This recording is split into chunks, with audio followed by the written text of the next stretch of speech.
سنوات من الحرب على مدينة الثقافة والعلم والقلم. نتناول من بين قصصها سطور بطولات امتلأت بالجد والاجتهاد. يقف كل واحد منا في حيرة أمام تحديد المصير والاتجاه، بحثاً عن الخيار الأنسب.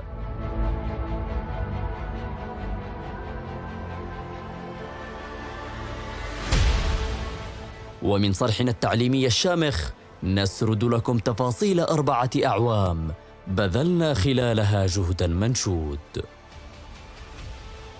حكايتنا بدأت للتو في صراع مع الحياة وبين خياراتها المتراطمة.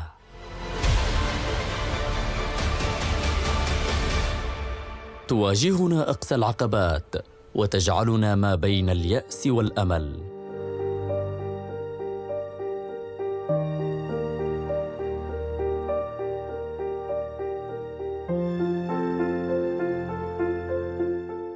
تحدينا أصعب الظروف وتجاوزنا أكبر العقبات، إيماناً منا بأن قيمة المرء بحسب ما يقدمه لنفسه.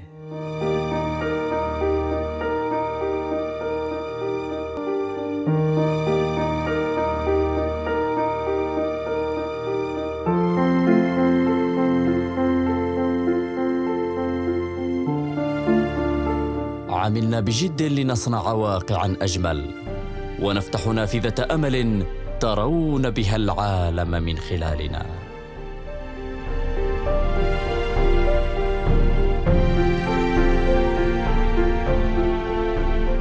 أنتم سبب نجاحنا، وبتكاتفنا جميعاً وصلنا إلى ما نريد.